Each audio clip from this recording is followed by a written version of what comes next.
नमस्कार, आप सभी का बहुत स्वागत है। आपके साथ मैं हूं दीपा बाफिला। आप देख रहे हैं जवाब तो देना पड़ेगा। कृषि कानूनों को लेकर किसानों और सरकार में तकरार बरकरार है। आलम यह है कि अमूमन खेतों में दिखने वाले किसान पिछले 4 महीनों से सड़क पर डटे हुए हैं।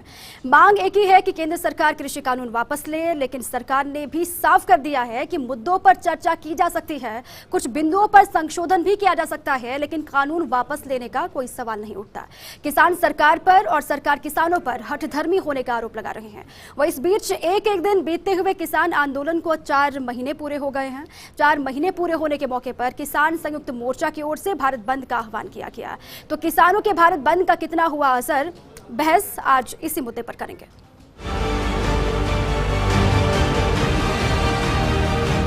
किसान आंदोलन को 4 माह हो गए। सरकार ने बड़ी अनदेखी की है, हठधर्मिता की है। उसके लिए आज हमने 4 माह पूरे होने पर पूरे भारत बंद का आह्वान रखा है। जो देश के प्रधानमंत्री नरेंद्र मोदी जी वो पहले से लेकर के खेती के विरोध में, हमारी नस्लों फसलों के विरोध में जो कानून तैयार किए हैं, उसी की विरोध में आज हमको जहां बॉर्डरों पे बैठे हुए 120 दिन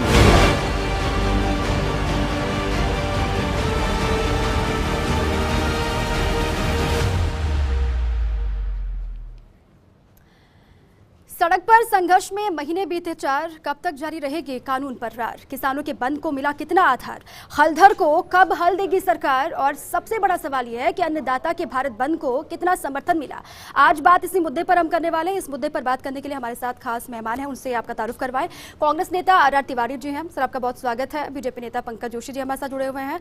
वामदल से भंवर सिंह शेखावत जी हमारे साथ हैं, आप सभी का बहुत स्वागत है। सबसे पहले आर तिवारी जी, आपका ही रुख कर रही हूँ। राजस्थान में किस तरीके से भारत बंद का असर दिखाई दिया, आपको क्या लगता है? क्योंकि अलग अलग जगहों से तस्वीरें भी हमने दिखाई थी। जो तैयारी की गई थी या फिर जो पहले दावा किया गया, उतनी बड़ी संख्या में ना तो किसान दिखाई दिए और जो आम लोगों के समर्थन का दावा किया ना तो वो दिखाई दिए। देखिए, मेरा मानना है कि भारत बंद का आह्वान कांग्रेस ने नहीं किया था। कांग्रेस पहले दिन से किसानों के साथ में थी। किसानों की जायज मांगों के साथ में हमारा पूरा भारत का संगठन खड़ा है। और सवाल ये नहीं है कि राजस्थान में किसान आंदोलन का असर कितना हुआ। सवाल है कि हमारे देश के अन्नदाता ने देश के दिलों को जीता है। भारतीय जनता पार्टी के अहंकारी प्रधानमंत्री वोटों से देश को जीतने की कल्पना कर सकते हैं, लेकिन मेरा अन्नदाता जो आज 4 महीने से दिल्ली की सड़कों पर 5 लाख 6 लाख कड़ाके की ठंड हो या बारिश हो, ओलों की बारिश हो, और अब तो गर्मी का मौसम आ गया जहां 45, 46, 48 डिग्री सेल्सियस पर भी वो किसान का जो दम है उसको तोड़ नहीं पा रहे नरेंद्र मोदी। और आज देश में किसानों ने बताया है कि वोटों की राजनीति में नरेंद्र मोदी जीत सकते हैं ईवीएम मशीन के माध्यम से, लेकिन देश के अन्नदाता की मांग क्या है? वो ये तो कह रहा है एमएसपी पे मेरी फसल को खरीदने की गारंटी दो, एमएसपी की गारंटी दो। लेकिन अहंकारी हमारे देश के प्रधानमंत्री कहते हैं एक टेलीफोन की दूरी पर है मेरा किसान, मेरा अन्नदाता है। अन्नदाताओं का जो अपमान भारतीय जनता पार्टी कर रही है, आने वाले समय पे ये अन्नदाता और पूरा देश भारतीय जनता पार्टी का दम तोड़ेगा और किसानों की जायज मांगों को आज नहीं कल नहीं परसों मांगना पड़ेगा। ये मेरा मानना है। कांग्रेस इन किसानों के साथ में, क्योंकि आज सवाल यह है कि भारत बंद से क्या रास्ता खुलता हुआ दिखाई देगा किसान आंदोलन का, क्योंकि इसी पर अब नजर है। लगातार हर गुजरते दिन के साथ कहीं ना कहीं फीका पड़ता ये आंदोलन जा रहा है, ये दावा भी लगातार किया जा रहा है। लेकिन पंकज जोशी, 12वें दौर की वार्ता हो चुकी है, 22 जनवरी को आखिरी वार्ता भी हुई थी। सरकार का आपका दावा यह है कि 50 घंटे आपने आमने सामने बैठकर चर्चा भी कर ली, लेकिन किसान तैयार नहीं है। अब भारत बंद का जो असर है उसके बाद आपको लगता है कि इस पर कोई आगे हल निकलेगा या फिर हल कौन निकालेगा? क्योंकि नजरें तो आप पर ही टिकी हुई है, सरकार ही कुछ कर सकती है। देखिए दीपा, आपने खुद ने कहा, जिन बातों को कहा कि देखिए देश के जो लोग हैं, लोग जनता है वो समझ रही है।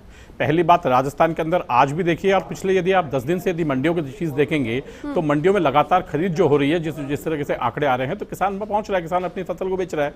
तो ये जो बात कर रहे हैं कि अभी और आज जो है, क्योंकि यहाँ पर जो है सरकार ने बंद को समर्थन दिया था, मेरे ख्याल में जो है बंद जो है एक तरीके से पूरा असफल था। क्योंकि आज जिस तरीके से किसान, चाहे मंडियों की बात ले लें, चाहे बाजारों की बात ले लें, चाहे कहीं भी ले लें, चलिए आगे बढ़ते हैं। बात लगातार भारत बंद को लेकर हम कर रहे हैं। भारत बंद से क्या रास्ता खुलेगा, किसान आंदोलन का कोई हल निकलेगा? सरकार किसानों पर आरोप लगाती है, किसान सरकार को लेकर कहती है कि सरकार हठधर्मिता अपना रही है, लेकिन असल में मुद्दा यह है कि किसान आंदोलन का हल कब निकलेगा? पंकज जोशी, आप अपनी बात रख रहे थे, सबसे पहले मैं चाहूंगी कि जरा इसको आप स्पष्ट करें कि हल किसको निकालना है, किसान हल निकालेंगे या फिर सरकार? देखिए, मैं कह रहा हूँ दोनों ही हल निकालना चाहते हैं, लेकिन जो बीच के लोग हैं कहीं ना कहीं उन चीजों की लगातार जो है परेशानी है। आप देखिए कि जिस तरीके से 11 दौर की बातचीत हुई, उन बातचीत में जो है टेबल के ऊपर बात कुछ और हुई और वहां जाने के बाद जो है सियासी जो बात तय हुई वो कुछ और हो गई। और इसी बात को लेकर के यदि आप देखें तो मेरे ख्याल में 1.5 वर्ष का समय, क्योंकि सरकारें जो आती हैं, देखिए हर एक सालों में जो है चुनाव होते हैं, लेकिन 1.5 वर्ष का समय जहां पर यह दिया गया कि 1.5 वर्ष तक हम इन कानूनों को स्थगित रख करके जो भी बात करनी हो, जिस भी मसले पर बात करनी हो, जिस भी बिंदु पर बात करनी हो, जैसी भी समिति बना के बात करनी हो, उस पर तैयार है। लेकिन आप देखिए कि केवल और केवल ये कह देना कि हमें जो है इनकी मूल भावना पे बात नहीं करनी, हमें किसी भी बात नहीं करनी, हमें केवल जो है कानून निरस्ती चाहिए, तो मैं कह रहा हूं कि इस चीज से जो है ये हठधर्मिता, ये अड़ियल रवैया जो है जिन पॉलिटिकल पार्टियों के बढ़ावे से दिया जा रहा है, मेरे ख्याल में वो सफल नहीं है। और इसको जो है धीरे धीरे करके इसी कारण से आप देखिए कि कहीं ना कहीं किसान भी ये समझने लगा है कि हमें जो है इस तरीके से जो बरगला रहे हैं लोग, हमें जिस तरीके से काम कर रहे हैं, ये शायद ठीक नहीं है। लेकिन इसको लेकर सरकार ने जो सरकार के दावे हैं, जैसे कि आपने भी कहा कि 1.5 साल तक होल्ड करने को भी तैयार हैं, लेकिन उसके बावजूद भी किसान मानने को राजी नहीं है। इसके पीछे की मंशा आपको क्या दिखाई देती है? क्योंकि पहले ही आप ये कह चुके हैं कि ये राजनीतिक एक तरीके से हो चुका है पूरा आंदोलन, इसको लेकर भी मैं आपके पास आऊंगी। लेकिन भंवर सिंह जी, आज भारत बंद का कितना असर आपको दिखाई देता है, या फिर आपको लगता है कि इस भारत बंद का कोई असर होगा? क्योंकि पहले हमने देख लिया, ट्रैक्टर रैलीज निकाली गई, तमाम पहले किसानों की तरफ से जतन किए गए, लेकिन उसका कोई असर हुआ नहीं। भारत बंद का असर होगा? देखिए, किसान जो है लोकतांत्रिक देश के अंदर लोकतांत्रिक तरीके से अपना प्रदर्शन कर रहे हैं, ये उनका अधिकार है और वो लगातार लोकतांत्रिक तरीके से ही काम कर रहे हैं, कोई हिंसात्मक कार्रवाई वो नहीं कर रहे हैं। सरकार जब गूंगी और बहरी हो जाती है और संसद जब आवारा हो जाती है तो यही तरीका है कि सड़कों पर आपको आके और उसका विरोध प्रदर्शन करना होता है। तो आज देश के अंदर जिस तरह से संसद गैरकानूनी कानून बना रही है, जनता के हित नहीं सोच रही है, किसान के हित नहीं सोच रही है, मजदूर के हित नहीं सोच रही है, आम आदमी के हित नहीं सोच रही है, तो जनता के पास एक ही हथियार बचता है कि वो सड़क पे आके अपना विरोध दर्ज कराए। लेकिन आप देख रहे हैं कि ये निरंकुश सरकार जो है लगातार हमले करे जा रही है। राज्यसभा में आप देख रहे हैं LIC के खिलाफ बिल पास किया, LIC के लोग हड़ताल कर रहे हैं, बीमा के लोग हड़ताल कर रहे हैं, बैंकों के करीब 10 लाख लोगों की नौकरियां मर्जर की वजह से और ये नए निजीकरण की वजह से जाने की पूरी तैयारी है। आपने देखा BSNL में एक दिन में 75,000 लोगों को नौकरियों से घर भेज दिया, यही मोदी जी ने। तो आज पूरे देश में जिस तरह त्राही बची हुई है, BPCL जो 2771 करोड़ का मुनाफा कमा रहे हैं, आज एक तरफ ये कहते हैं साहब घाटे के संस्थान हम बेचेंगे, BPCL तो 2771 करोड़ का मुनाफा सरकार को एक साल में कमा के दे रहा है। सर, किसानों की बात की तैयारी, आपने कहा कि लोकतांत्रिक तरीके से विरोध हो रहा है। 26 जनवरी को देश अभी भी भूला नहीं है, और आज की तस्वीर मैं आपको बताऊं, 26 जनवरी की जो मैं आपको आज की तस्वीर बताती हूं, आज की बताती हूं, बिहार के दरभंगा हो, आरा हो, हाजीपुर हो, अलग अलग हिस्सों में आज भी तोड़फोड़ की गई है। राजस्थान में भी कई हिस्सों में रेलवे ट्रैक पर किसान जाकर बैठ गए, रेल को रोक दिया गया। ये तो लोकतांत्रिक तरीका नहीं। आम लोगों को परेशानी तो हो रही है ना, आम लोगों को परेशानी तो हो रही है। आम आदमी के बीच में जाके अपने प्रदर्शन को करना ये जनता का संवैधानिक अधिकार है। क्या करे जब संसद सुनती नहीं है, संसद उनके खिलाफ कानून बना रही है, तो क्या करेंगे फिर जाकर के? जनता सड़कों पे आएगी और सड़कों पे आके अपना विरोध दर्ज कराएगी, रेल की पटरी भी रोक सकते हैं। लेकिन आप तोड़फोड़ करेंगे, अब जो सार्वजनिक संपत्तियां हैं उनको नुकसान पहुंचाएंगे, रेल को रोक देंगे, जो लोग जाने वाले हैं उनको परेशानी होगी, आने जाने वालों को परेशानी होगी, इसको लेकर तो ये तो गलत है ना। ठीक है, स्पेशल ट्रेनें चला रहे हैं और जनता को लूट रहे हैं। ठीक है, राजाराम मील जी भी हमारे साथ जुड़ चुके हैं। ठीक है भंवर जी, आपके पास करने से मोहताज कर दिया। ठीक है, आपके पास मैं आती हूँ। किसान नेता है राजाराम मील जी, उन्हीं से जानते हैं, वो अच्छे से बेहतर बता पाएंगे। राजाराम मील जी, आज किसानों ने भारत बंद का आह्वान किया, भारत बंद का मिला जुला असर भी दिखाई दिया। अब क्या यही एक आसरा रह गया है? आपको लग रहा है कि आज के भारत बंद से कोई असर होगा सरकार पर, या फिर कोई हल निकलेगा?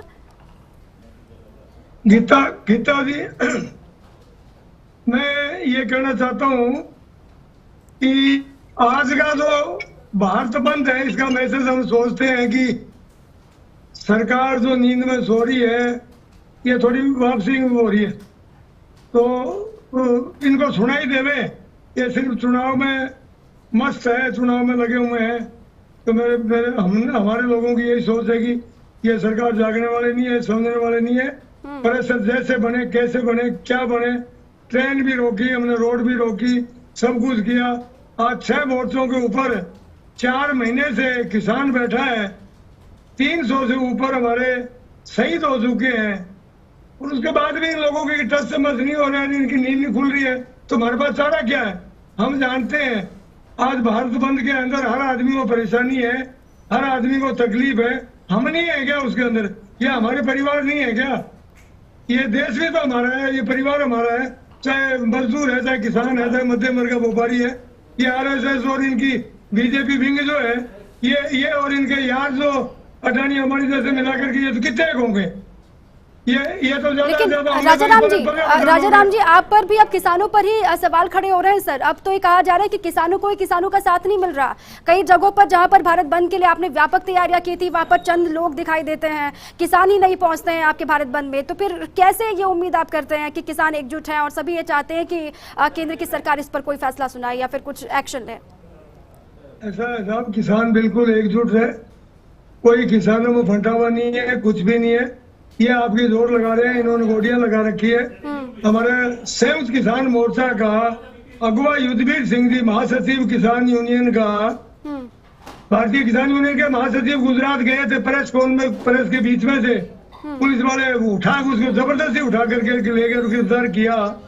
तो ये गुजरात मॉडल है भारतीय जनता पार्टी का, वो मॉडल पूरे देश में लागू करना चाहती है। ये पूरे देश ने देखा है ये नाटक इस तरीके का, तो ऐसे देश चलने वाला नहीं है। देश को बर्बादी की ओर धकेल दिया, देश गरीबी की ओर चला गया, देश गरीबी की ओर चला गया, और गरीबी रेखा के नीचे बहुत लोग हैं, और बेरोजगारी कहाँ चली गई, बिजनेसमैन मर गए, हर तरह से हर आदमी परेशान और दिक्कत है। ठीक है सर, ठीक है, लेकिन ऐसे तो बात नहीं बनेगी ना राजाराम जी, ऐसे तो बात नहीं बनेगी। आपको पहल करनी होगी। सरकार ये कह रही है कि किसान कोई प्रस्ताव लेकर नहीं आते हैं, किसान अपनी तरफ से कोई जतन नहीं करते हैं, वो चाहते नहीं है कि सरकार से बातचीत के जरिए हल निकले।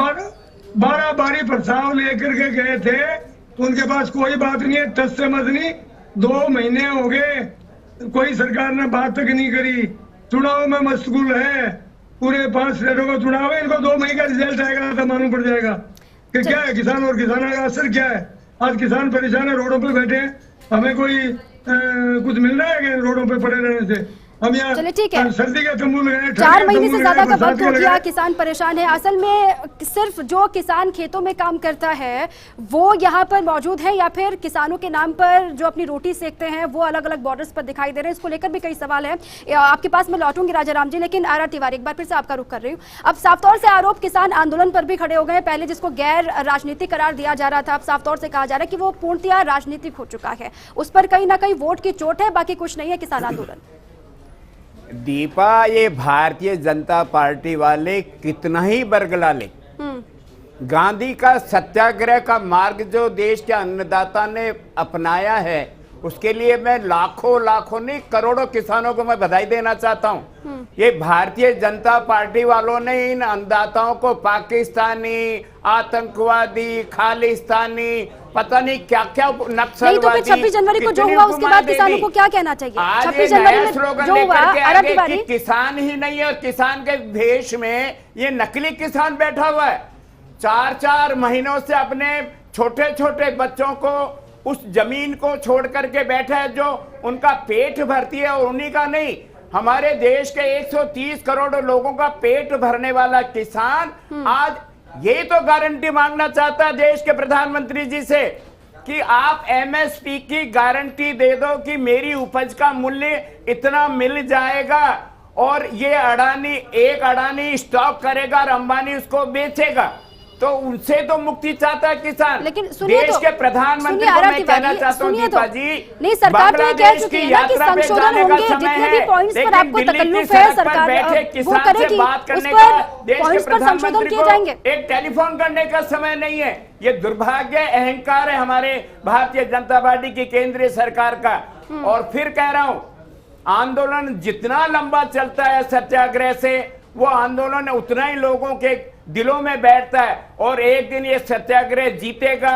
हमारा देश का अन्नदाता अपनी तीनों मांगे, जो उनका तीनों काले कानून वापस करने की मांग है, ये मोदी जी की सरकार नहीं रहेगी, फिर सरकार बदलेगी और किसानों की जीत होगी। दीपा, लेकिन अब वो असर कहाँ दिखाई दे रहा है? आपको लगता है कि वही स्थिति आज भी है? जब 2 महीने पहले आप देखते थे अलग अलग बॉर्डर्स पर, गाजीपुर बॉर्डर हो, शाहजहांपुर बॉर्डर हो, टिकरी बॉर्डर, सिंघू, जहां पर जो तस्वीरें पहले थी वो तस्वीर अभी आपको नजर आती है? अब तो हर बॉर्डर सूना पड़ गया। आरा तिवारी, अभी ओले गिर गए 2 दिन पहले, किसान अभी खेत में मजबूरी है उसकी फिलहाल के वक्त में। अभी आप देखेंगे 15 दिन के अंदर बाद में कि बॉर्डर पे पूरा किसान पहुंचा हुआ मिलेगा आपको। अच्छा, अभी ये शांत नहीं होने वाला, आप कह रहे हैं? ठीक है पंकज जोशी, जो है ओले गिरने से और बारिश से किसानों की थोड़ी कमी दिखाई दे दे सकती है। अब देखिए फिलहाल वो अलग नहीं हुए आंदोलन से, ठीक है मजबूरी है इस समय। ठीक है, आपके पास आती हूँ पंकज जोशी, जवाब दीजिए। 2 बड़ी चीजें हैं। अभी इन्होंने कहा कि 2 दिन पहले ओले पड़े, लेकिन अभी तक सरकार जो है वहां बात कर रही है, लेकिन 3 दिन से अभी तक गिरदावरी की जांच नहीं कहा गया है कि 3 दिन से ओले पड़े हैं किसानों पर। हमारे कृषि मंत्री ने तुरंत कह दिया। देखिए दीपा, मैं नहीं बोला था,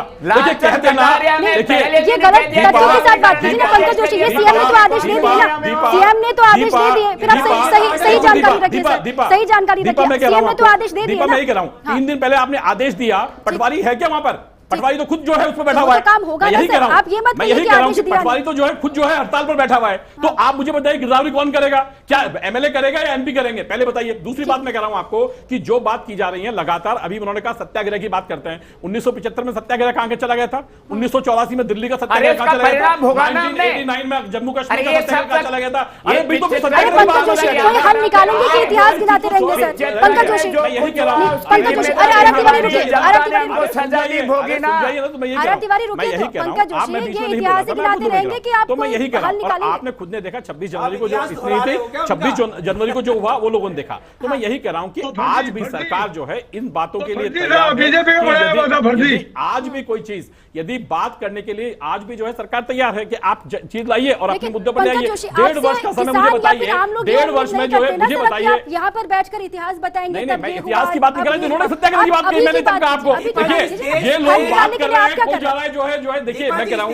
कोई जा रहा है कहीं पर, कोई जा रहा है मुझे बताइए कि इसमें जो है अभी उन्होंने कहा 20 रुपए किलो अनाज नहीं बिक रहा है, मुझे बताइए 20 रुपए किलो टमाटर नहीं बिकता है। यहाँ पर एयरटेल को कौन लेकर के आया था भाई? यहाँ से सबसे पहले प्राइवेटाइजेशन कब हुआ था उसका मुझे उदाहरण बता दीजिए, कब हुआ था? तो मैं कह रहा हूँ बीएसएनएल को बंद थोड़ी किया था, तो हमने जियो को लेके। अरे भैया विदेश संचार बंद हो गया, विदेश संचार बंद हो गया था। सरकार कर रही है, सब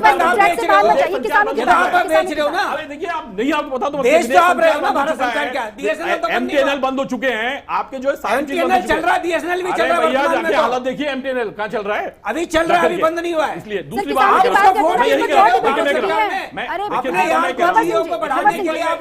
किसानों की बात कीजिए सर, किसानों की बात कीजिए। ट्रैक पर वापस आइए प्लीज पंकज जोशी। जी दीपा जी, मैं ये कह रहा हूं कि देखिए सरकार आज भी उन चीजों पर, मुद्दों पर बात करने को तैयार है कि भाई किस मुद्दे से जो है किसान को कहां कौन कर रहा है बात? 2 महीने हुए, किसी ने पूछा तो नहीं आज तक। और आज तक ये सब फालतू की बातें कर रहे हैं। जिस दिन को आए उस दिन के बाद आपको सरकार ने 1.5 साल का समय दिया। अरे बिल साहब 1.5 साल पहले कहां चले गए थे आप? अरे बिल साहब कहां चले गए थे 1.5 साल पहले?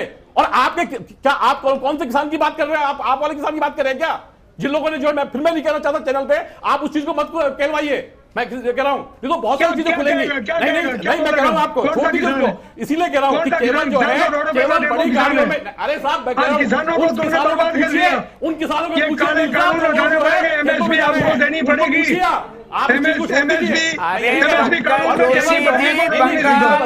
सही 5 राज्यों का चुनाव आपके अहंकार को तोड़ देगा।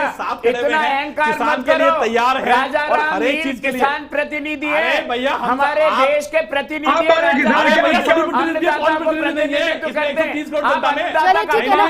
एक एक करके बात रखिए सर प्लीज, एक एक करके बात। आप अन्नदाता का अपमान कर रहे हो, राजा राम मील का अपमान नहीं कर रहे हो। आप अन्नदाता का अपमान कर रहे हो। राजा राम मील किसान का बेटा है, कमा करके खाने से अगर किसके बेटे हैं? अशोक गहलोत साहब किसके बेटे हैं? वो गरीब आदमी का बेटा है। अशोक गहलोत से मैंने करोड़पति है। आप जैसे